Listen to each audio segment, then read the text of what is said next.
حضرت صلی اللہ علیہ وسلم پر وحی کا ابتدائی دور اچھے سچے پاکیزہ خوابوں سے شروع ہوا۔ آپ خواب میں جو کچھ دیکھتے وہ صبح کی روشنی کی طرح صحیح اور سچا ثابت ہوتا۔ پھر من جانب قدرت آپ تنہائی پسند ہو گئے اور آپ صلی اللہ علیہ وسلم نے غار حرا میں خلوت نشینی اختیار فرمائی اور کئی دن اور رات وہاں مسلسل عبادت اور یاد الہی و ذکر و فکر میں مشغول رہتے۔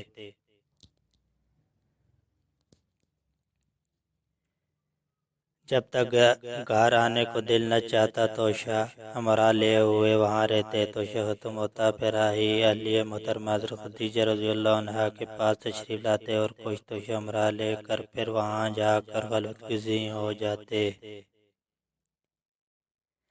یہی طریقہ جاری رہا یہاں تک کہ آپ پر حق منکشف ہو گیا اور آپ کے غار حرائی میں تمام قیام پذیر تھے کہ اچانک حضرت جبریل علیہ السلام آپ کے پاس حاضر ہوئے اور کہنے لگے کہ اے محمد پڑھو۔ آپ فرماتے ہیں کہ میں نے کہا میں پڑھنا نہیں جانتا۔ آپ صلی اللہ علیہ وسلم فرماتے ہیں کہ فرشتے نے مجھ پکڑ کر اتنے زور سے بھینچا کہ میرے طاقت جواب دے گئی۔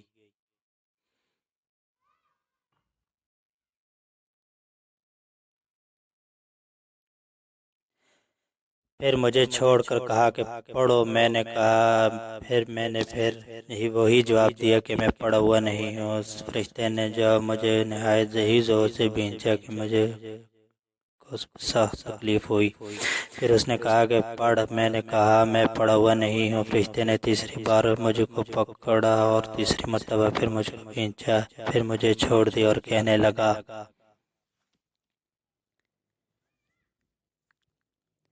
کہ پڑھو اپنے رب کے نام کی مدد سے جس نے پیدا کیا اور انسان کو خون کی پٹکی سے بنایا۔ پڑھو اور آپ کا رب بہت مہربانی کرنے والا ہے۔ بس یہی آیتیں آپ حضرت جبریل علیہ السلام سے سن کر اس حال میں غار حرا سے واپس ہوئے کہ آپ کا دل اس انوکھے واقعے سے کانپ رہا تھا۔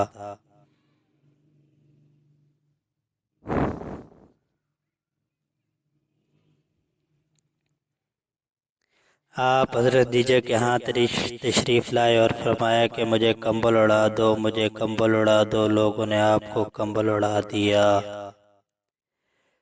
جب آپ کا ڈر جاتا رہا تو آپ نے اپنی زوجہ محترمہ حضرت خدیجہ رضی اللہ عنہا کو تفصیل کے ساتھ یہ واقعہ سنایا اور فرمانے لگے کہ مجھے اپنی جان کا خوف ہو گیا ہے۔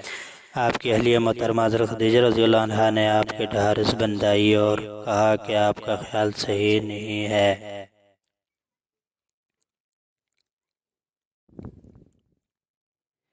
خدا کی قسم آپ کو اللہ کبھی رسوا نہیں کرے گا۔ آپ تو اخلاق فاضلہ کے مالک ہیں اور آپ تو کم افرور ہیں، بے قصوں کا بوجھ اپنے سر پر رکھ لیتے ہیں،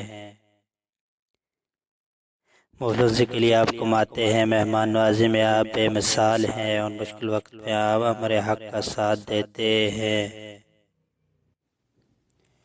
ایسے اوصاف حسنہ والا انسان یوں بھی وقت ذلت و خواری کی موت نہیں پا سکتا۔ پھر مزید تسلی کے لیے حضرت خدیجہ رضی اللہ عنہا آپ صلی اللہ علیہ وسلم کو ورقہ بن نوفل کے پاس لے گئی، جو ان کے چچا زاد بھائی تھے اور زمانہ جاہلیت میں نصرانی مذہب اختیار کر چکے تھے اور عبرانی زبان کے کاتب تھے۔ چنانچہ انجیل کو بھی حسب منشائے خداوندی عبرانی زبان میں لکھا کرتے تھے۔ انجیل سریانی زبان میں نازل ہوئی تھی، پھر اس کا ترجمہ عبرانی زبان میں تھا۔ ورقہ اسی کو لکھتے تھے اور وہ بہت بوڑھے ہو گئے تھے، یہاں تک کہ ان کی بینائی بھی رسد ہو چکی تھی۔ حضرت خدیجہ رضی اللہ عنہا نے ان کے سامنے آپ کے حالات بیان کیے اور کہا کہ اے چچا زاد بھائی، اپنے بھتیجے کی زبانی ذرا ان کی کیفیت سن لیجئے۔ وہ بولے کہ بھتیجے، آپ نے جو کچھ دیکھا ہے اس کی تفصیل سناؤ۔ چنانچہ آپ صلی اللہ علیہ وسلم نے از اول تا آخر پورا واقعہ سنایا، جسے سن کر ورقہ بے اختیار ہو کر بولے اٹھے کہ یہ تو وہی معزز رازدان فرشتہ ہے جسے اللہ نے حضرت موسیٰ علیہ السلام پر وحی دے کر بھیجا تھا۔ کاش میں آپ کے اس عہد نبوت کے شروع ہونے پر جوان عمر ہوتا۔ کاش میں اس وقت تک زندہ رہتا ہے جب کہ آپ کی قوم آپ کو اس شہر سے نکال دے گی۔ رسول صلی اللہ علیہ وسلم نے یہ سن کر تعجب سے پوچھا، کیا میری قوم مجھے نکال دے گی؟